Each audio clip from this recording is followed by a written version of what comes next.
You are listening to Proof Text, a Glossa House podcast exploring Scripture with Dr. T. Michael W. Halcomb and Dr. Frederick J. Long.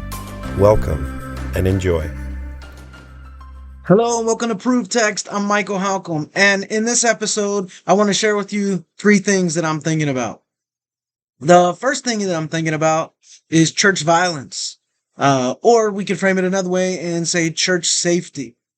And in fact, all of the three things that I'm thinking about today, by the way, are somehow linked to prayer, and this is one of them. I just finished a board meeting at the church where I serve, and this was a point of prayer and discussion.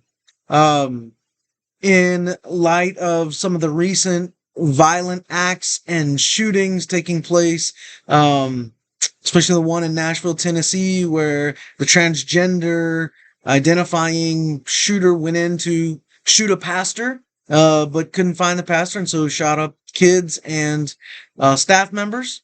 This is something that has been on my mind as a pastor, as a preacher.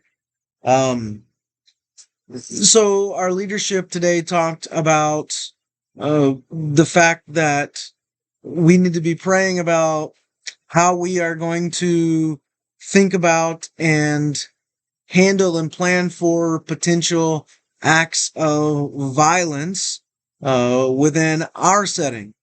So this is not something where we're freaking out about it or all paranoid or something like that, but essentially just being cautious. And so if you're on a church board, if you're a deacon or an elder, or you're a pastor and you're leading the church, or you're just a concerned congregant, I would urge you likewise to continue or to begin talking with your leadership, if you're not already, about the safety measures to protect against potential violence in your church, in your congregation. So I just want to throw that out there as something to consider and something to think about.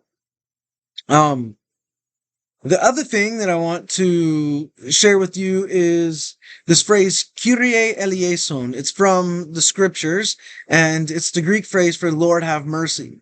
Now, this is a phrase, it's called the Kyrie, or the Kyrie, as you'll hear a lot of people say it, that's been used down through church history. It's used in Catholic Mass oftentimes. It's used among Anglicans and Eastern Orthodox. And the idea, we often hear it, by the way, said like, Lord have mercy, Christ have mercy. You'll hear them both put together. Kyrie Eleison literally means Lord have mercy.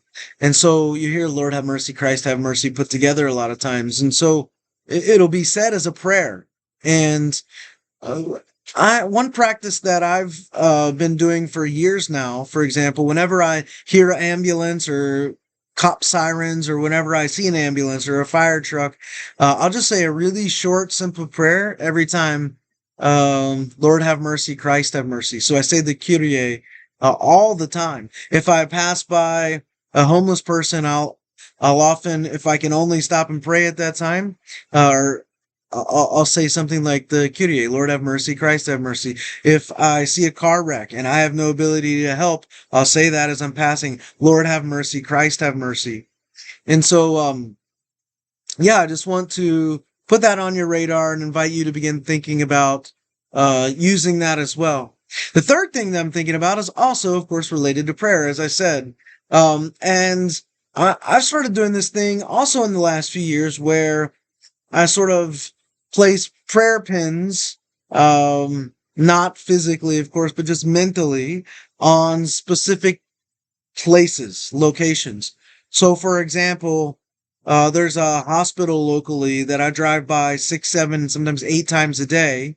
And this hospital has an abortion clinic and performs the most abortions locally. So every day when I'm driving past that 6, 7, 8 times, I always say a short prayer that that abortion clinic would come to be closed, and that people would come to their senses, and people would choose life, and that the Lord would do an amazing and great work in bringing that place to an end. So there are other places that I drop prayer pins on mentally as well, and so that whenever I drive by them, boom, automatically I just start praying for that place and or whoever is in that place, who might work in that place or live in that place. And so I give that idea to you as something to consider as well. So those are three things that I'm thinking about right now. Hope that helps. Interested in growing your ancient language skills but not sure where to start? Glossa House can help. From illustrated readers and short stories to lexicons and grammars, Glossa House offers a variety of resources for beginning, intermediate, and experienced ancient language learners. Head to glossahouse.com today. Glossa House, language resources for the global community.